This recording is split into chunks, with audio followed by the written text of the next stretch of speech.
আমরা কেন এই জাতীয় প্রেস ক্লাবের সামনে আজকে 17ই মে অবস্থান কর্মসূচি তথা লাগাতার অবস্থান কর্মসূচিতে এসেছি।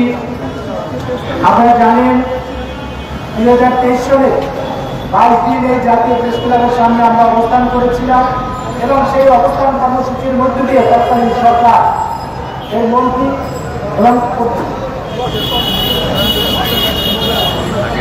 আমরা মূলত এখানে এসেছি শিক্ষা ব্যবস্থা জাতীয়করণের দাবিতে, বিশেষ করে সরকারি এবং বেসরকারি প্রত্যেক শিক্ষা ব্যবস্থায় যে তার সময় বৈষম্য রয়েছে সেই বৈষম্যের অবসান বুঝতে হবে।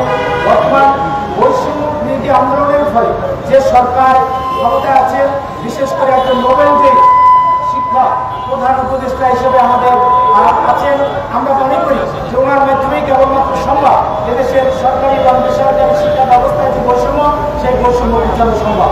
তাই আপনারা জানেন আমরা 2004 সালে 25% উৎসব ভাতা পেয়েছিলাম। আজকে সেই 25% উৎসব ভাতার 21 বছরের কোনো পরিবর্তন হয় না। আমরা মাত্র 1000 টাকা বাড়ি ভাড়া পাই, 500 টাকা চিকিৎসা ভাতা পাই। গত এপ্রিল মাসের বেতন এখন পর্যন্ত কোনো শিক্ষক কর্মচারী পায় নাই। অনেক শিক্ষক কর্মচারী ইএফটির কারণে গত 5 মাস যাবৎ বেতন পাচ্ছে না।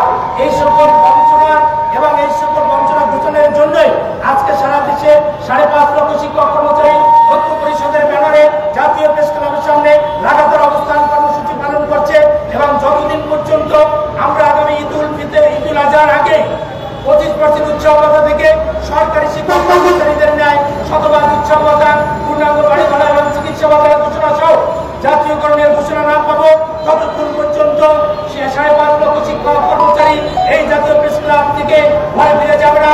এবং বিশেষ করে গত এপ্রিল মাসের বেতন আজকে 17ই মে পর্যন্ত যেহেতু ছাড় করা হয় নাই, আমরা আগামীকাল সকল শিক্ষক কর্মচারী এক হয়ে সকাল 11টায় শিক্ষা ভবন ঘেরাও করব। কেন আমরা শিক্ষক কর্মচারীরা করার দাবিতে আমরা সকালকে 11টার দিকে শিক্ষা ভবন ঘেরাও করব এবং পরবর্তীতে আমাদের এই কর্মসূচি চলবে। প্রয়োজনে যদি সরকার আমাদের এই দাবির প্রতি কর্ণপাত না করে আমরা আগামীতে লংমার্চ স্কুল সচিবালয় থেকে আরো কঠোর কর্মসূচি পালন করতে বাধ্য হব। তাই মাননীয় সরকার বাহাদুরের কাছে আমরা আহ্বান জানাচ্ছি, আমাদের জন্য শিক্ষা বন্ধ করে, আমাদের শিক্ষা প্রতিষ্ঠান বন্ধ করে রাজপথে বসে থাকতে না হয়।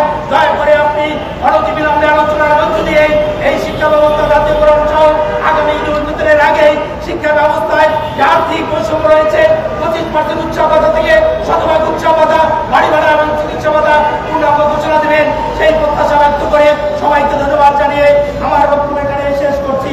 আসসালামু আলাইকুম।